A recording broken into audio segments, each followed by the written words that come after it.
आज है 7 फरवरी 2025 दिन शुक्रवार। वेलकम बैक टू डेली खबरी यूपी। चलिए देखते हैं उत्तर प्रदेश की 25 फटाफट बड़ी खबरों को। यूपी में गेहूं की सरकारी खरीद, किसानों को दाम मिलेंगे ज्यादा। उत्तर प्रदेश कृषि विभाग के अनुसार राज्य में गेहूं खरीद के लिए मंडल और जिलों के हिसाब से सरकारी खरीद केंद्र बनाए जा रहे हैं।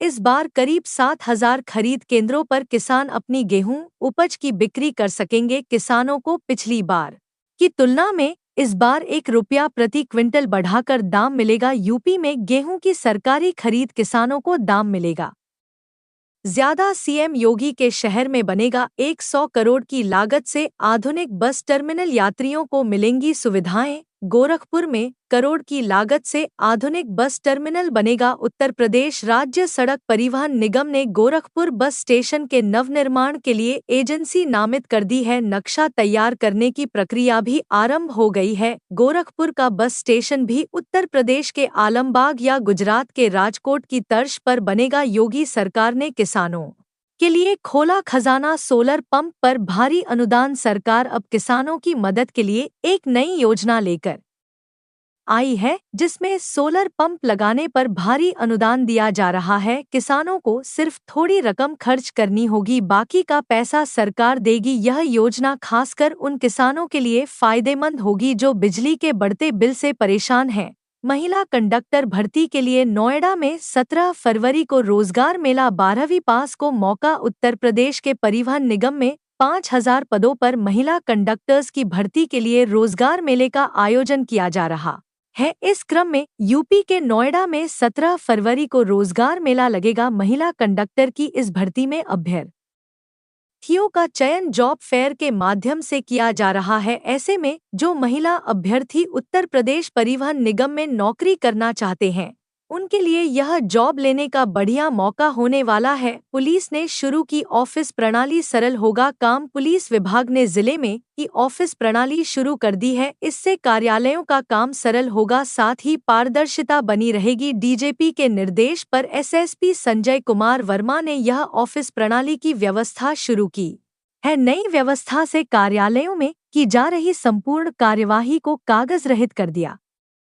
गया। सिद्धार्थनगर से सटे नेपाल सीमा पर सुरक्षा कड़ी। एसएसपी ने नेपाल पुलिस एपीएफ के साथ की बैठक। सिद्धार्थनगर जिले से लगी इंडो नेपाल सीमा की सुरक्षा को लगातार मजबूत करने की कोशिशें जारी हैं। एसएसपी की 43वां वाहिनी की सीमा चौकी कप सवा में कमांडेंट उज्जवल दत्ता की अध्यक्षता में नेपाल एपीएफ और नेपाल पुलिस के साथ एक महत्वपूर्ण बैठक आयोजित की गई। बैठक का मुख्य उद्देश्य सीमाई क्षेत्र में शांतिपूर्ण माहौल बनाए रखना, अवैध तस्करी को रोकना, नागरिकों की घुसपैठ को नाकाम करना था। बिना हेलमेट ऑफिस जाने वाले कर मचारी होंगे गैर हाजिर। सुप्रीम कोर्ट द्वारा सड़क सुरक्षा को लेकर गठित कमेटी के अध्यक्ष ने परिवहन विभाग के ऑफिसर्स के साथ बैठक में कहा कि बिना हेलमेट दफ्तर आने वाले कर्मचारियों व स्कूल जाने वाले विद्यार्थियों की अनुपस्थिति दर्ज की जाए। जरूरत पड़ने पर उनके खिलाफ अन्य कार्यवाही भी की जाए। इसे सख्ती से लागू किया जाए। यूपी विधानमंडल का बजट सत्र 18 फरवरी से 20 को पेश होगा। प्रदेश सरकार का बजट। यूपी कैबिनेट की बैठक में 11 प्रस्तावों को मंजूरी मिली है। योगी सरकार ने आबकारी नीति को मंजूरी दी है। योगी सरकार आबकारी नीति में बदलाव कर चुकी है। नया आवंटन अब हर जिले में ई लॉटरी से किए जाएंगे। इसके साथ ही कंपोजिट शॉप की व्यवस्था भी शुरू की जा रही है। प्रदेश में पहली बार अंग्रेजी शराब, बियर व वाइन की बिक्री के लिए कंपोजिट शॉप खोलने का भी निर्णय किया गया है। यूपी कावा विकास प्राधिकरण बनेगा। यह जिला, शहर समेत 32 ग्राम पंचायतें होंगी शामिल। प्रदेश सरकार ने सजापुर को प्रदेश का 29वां विकास प्राधिकरण बनाया है। इससे संबंधित आवास विभाग के प्रस्ताव को कैबिनेट ने मंजूरी दे दी है। प्रस्ताव के मुताबिक नए विकास प्राधिकरण क्षेत्र में शहर के अलावा 32 ग्राम पंचायतों को शामिल किया जाएगा। आवास विभाग जल्दी शाजापुर विकास प्राधिकरण के गठन की अधिसूचना जारी करेगा। संविदा कर्मियों की चटनी से कर्मचारियों में उबाल। लखनऊ में 19 जिलों के बिजली कर्मी धरने पर बैठे। राजस्थानी लखनऊ में उत्तर प्रदेश पावर कॉरपोरेशन निवेदा संविदा कर्मचारी संघ के तत्वावधान में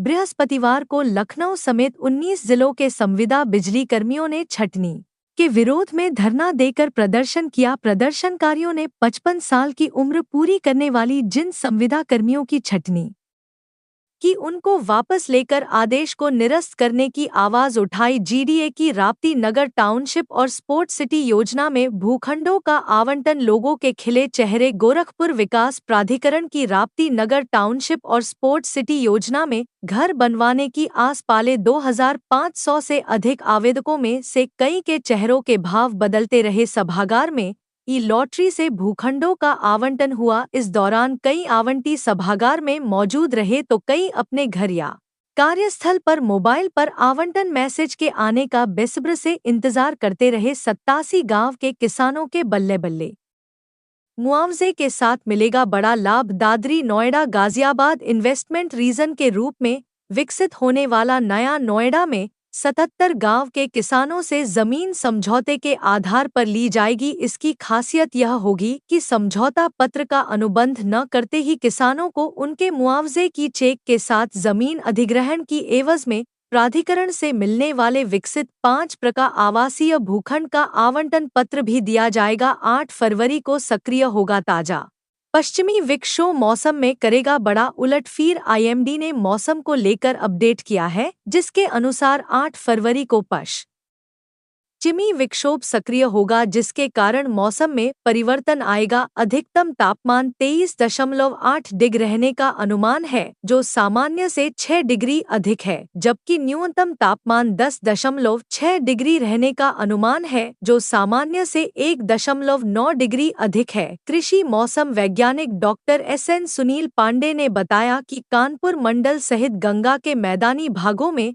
उत्तर और पश्चिम दिशा से ठंडी हवाओं के आने का क्रम जारी रहेगा। चुनाव आयोग मर गया है, सफेद कपड़ा भेंट करना होगा। मिल्कीपुर उपचुनाव पर भड़के अखिलेश यादव। समाजवादी पार्टी के राष्ट्रीय अध्यक्ष अखिलेश यादव ने की उप चुनाव को लेकर बड़ा बयान दिया। गुरुवार से दिल्ली में संसद जाने से पहले मीडिया से बातचीत में अखिलेश यादव ने कहा कि यह भाजपा का चुनाव लड़ने का तरीका है। चुनाव आयोग मर गया है, सफेद कपड़ा हमें भेंट करना पड़ेगा। इससे पहले अखिलेश यादव ने कहा कि अयोध्या की मिल्कीपुर विधानसभा उपचुनाव में भाजपा सरकार के इशारे पर लोकतंत्र और निष्पक्ष चुनाव प्रक्रिया की धज्जियां उड़ाई गई। महाकुंभ में होंगी मलखंभ कबड्डी कुश्ती प्रतियोगिता। प्रयागराज कुंभ में क्रीड़ा भारती की ओर से खेलकूद प्रतियोगिताओं का आयोजन होगा। इसके साथ ही इस दौरान खेलों पर सेमिनार व परिचर्चा भी होगी। प्रतियोगिताओं का आयोजन 13 फरवरी तक सेक्टर 10 प्रयागराज महाकुंभ मेला क्षेत्र में होगा। इससे कबड्डी, मलखंभ, खो-खो, बालक बालिका और महिला पुरुष वर्ग की प्रतियोगिता होंगी। खिलाड़ियों के ठहरने और भोजन की व्यवस्था आयोजकों के द्वारा की गई है। यूपी के जिले में 85 ग्राम पंचायतों में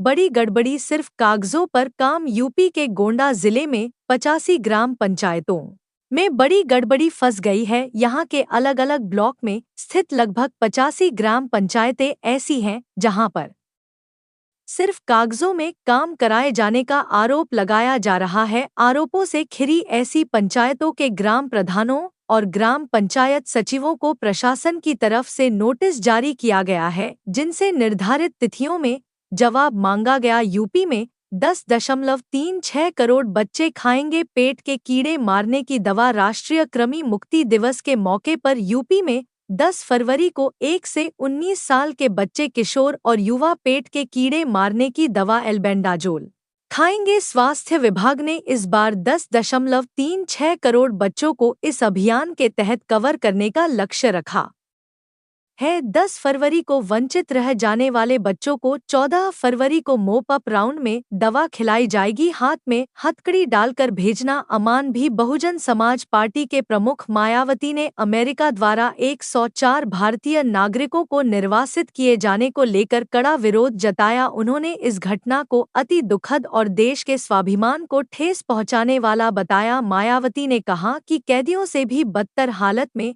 वापस लौटाए गए भारतीयों के संबंध केंद्र सरकार का बयान लीपापोती करने वाला है। चारधाम यात्रा के रजिस्ट्रेशन अगले हफ्ते से होंगे शुरू। वीआईपी दर्शन व्यवस्था बंद। उत्तराखंड में केदारनाथ, बद्रीनाथ सहित चारधाम यात्रा में आने वाले श्रद्धालुओं के लिए ऑनलाइन रजिस्ट्रेशन की व्यवस्था अगले हफ्ते से शुरू हो जाएगी। इसके लिए मुख्य सचिव के माध्यम से सभी राज्यों के मुख्य सचिवों को पत्र भेजे जाएंगे। चारधाम यात्रा शुरू होने के बाद पहले महीने में वीआईपी दर्शन पर बंद रहेगा। यदि वीआईपी चाहेंगे तो सामान्य यात्रियों की तरह दर्शन कर सकेंगे। सभा नेता के खिलाफ 15 दिन में योगी सरकार की दूसरी बड़ी कार्यवाही। 3 करोड़ की संपत्ति कुर्क। यूपी के फतेहपुर में सपा नेता व गैंगस्टर एक्ट के आरोपी हाजी रजा पर 15 दिन में योगी सरकार की दूसरी बड़ी कार्यवाही की गई। प्रशासन ने करोड़ रुपए की संपत्ति को कुर्क करने की कार्यवाही की। शहर के पनी मोहल्ला स्थित मकान व प्लॉट कुर्क किया गया। कार्यवाही के दौरान एसडीएम, सीओ सहित भारी संख्या में पुलिस बल मौजूद रहा। इससे पहले भी एक्शन हुआ था जिसमें 2 करोड़ की संपत्ति कुर्क हुई थी। गोरखपुर डीएम ने बड़े पैमाने पर किया प्रशासनिक फेरबदल। कई एसडीएम के कार्यक्षेत्र में हुआ बदलाव। जिलाधिकारी गोरखपुर कृष्णा करुणेश ने बड़ा प्रशासनिक फेरबदल किया है। डीएम ने 10 एसडीएम और एसडीएम के अलावा 3 तहसीलदारों का कार्यक्षेत्र बदल दिया। सभी अधिकारियों को तत्काल अपने अपने नए कार्यभार संभालने का निर्देश दिया गया है। न्यू नोरा के जैसे नई गाजियाबाद सिटी बसेगी। न्यू टाउनशिप में 8 गांव की जमीन खरीदेगा जीटी। जल्द ही गाजियाबाद में नई टाउनशिप बसाई जाएगी जिसके लिए 8 गांव की जमीन को जिन्नत करने के साथ ही गाटा संख्या की लिस्ट भी पब्लिक की गई। दरअसल लंबे समय से गाजियाबाद में एक नई टाउनशिप हरनंदीपुरम बसाने की योजना बनी है। इसी के लिए 8 गांव की करीब 462 हेक्टेयर जमीन खरीदी जाएगी। जीडीए ने टाउनशिप के विकास के लिए जमीन चिन्हित कर ली है। यूपी बीएड प्रवेश परीक्षा का ऐलान। उत्तर प्रदेश बीएड के संयुक्त प्रवेश परीक्षा के लिए रजिस्ट्रेशन 15 फरवरी से शुरू होंगे। इस बार भी बुंदेलखंड विश्वविद्यालय झांसी ही बीएड प्रवेश परीक्षा कराएगा। परीक्षा आयोजक बुंदेलखंड विश्वविद्यालय ने इस बाबत नोटिस जारी कर कहा कि उत्तर प्रदेश राज्य विश्वविद्यालय व उनसे संबद्ध घटक कॉलेजेस में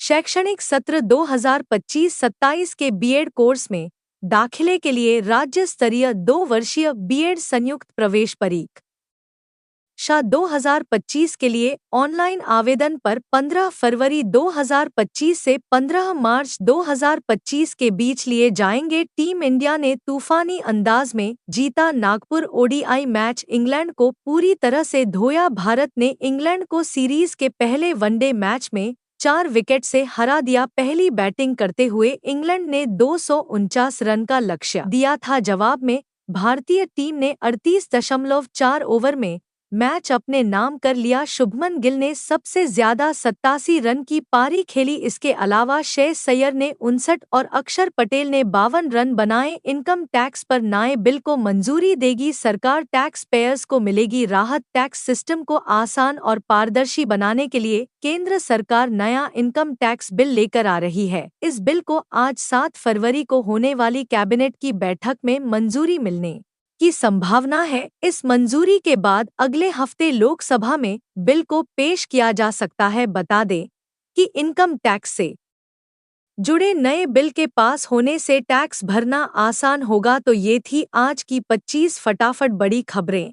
अगर आपको न्यूज़ पसंद आई हो तो वीडियो को लाइक और शेयर जरूर करें। धन्यवाद।